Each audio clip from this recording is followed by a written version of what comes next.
Right, so it is day 105 and rapidly approaching night 105 of my attempt to plant a new tree every day in 2023. So let's get on with it. Right, so I've mentioned before that orchards in the tropics should look significantly different to orchards in temperate zones, and a large part of that is that in temperate zones you very often want the same tree in quite a continuous area just for pollination purposes, and in tropical areas you don't need that because there tend to be a significantly greater amount of insects around, and so you're going to get good pollination even if your trees are only in relatively small groups or if they're not even directly next to the same species.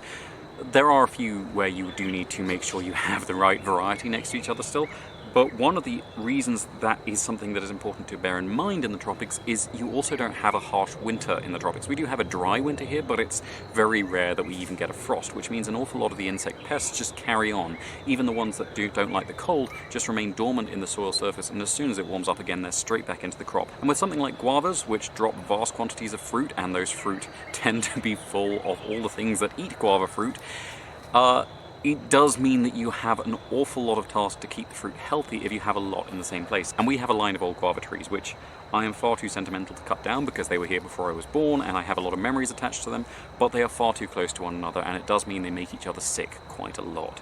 I do thin them periodically, so I take off a lot of the branches to try and reduce the fruiting, but they're big old trees and they take an awful lot of pruning before it affects their fruiting in any significant way.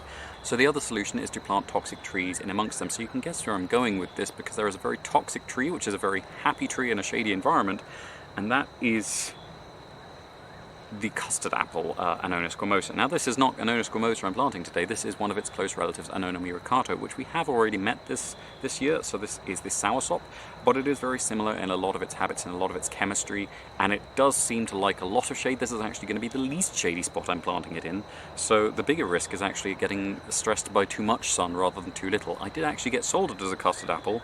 I did point out that it wasn't, but I still got given the price of the custard apple, so I was very happy with that. So that is going in right next to this line of old guavas. It is actually going to be getting shelter from the midday sun most of the year from some of the canopy of that. It's not far under the canopy though, so the winter sun will still be getting it directly for the next few years, while the rest of this little area, which includes the pecan and the Rauvolfia, are coming up. But then it should be settled into quite a nice shade, and it should be quite happy as a little sub-canopy tree deep within here.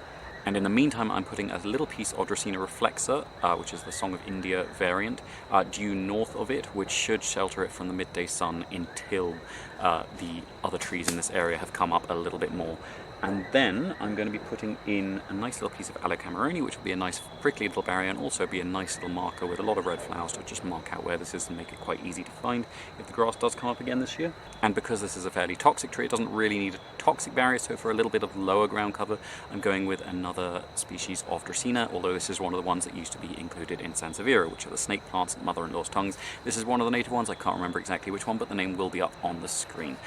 So that should be everything for tonight. Thank you very much for watching. I hope you enjoyed it.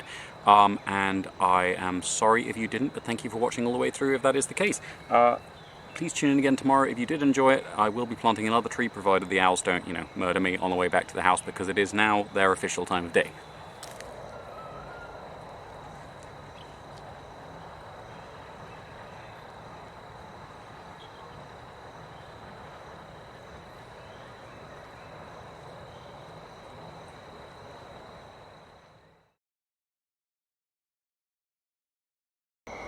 Right, so here's something you don't see very often. Do you see how the tips of the antennae of this little wasp curl quite noticeably? And that is true of everyone I can see here, so that these are all males. These are males of Bolonagaster. Bolonagaster is one of three genera of paper wasps we get here. There's quite a few species within that, and I'm not really that good on separating them, so I'm not going to risk species here. But they are not truly social like the wasps and hornets of the northern hemisphere.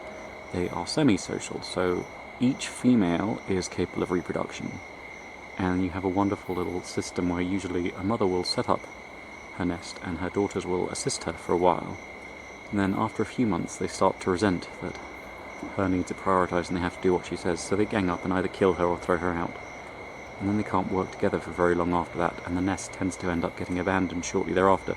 Then each of them will fly off and start their own somewhere else, and the cycle will repeat itself over and over again. The longest I've watched has been about 2 years that it has stayed in continuous occupancy, but yeah, generally speaking, they have family disagreements long before that, but these are all males. All worker wasps and also all stinging wasps are female. The males are there for just one purpose, which you can probably work out what it's for.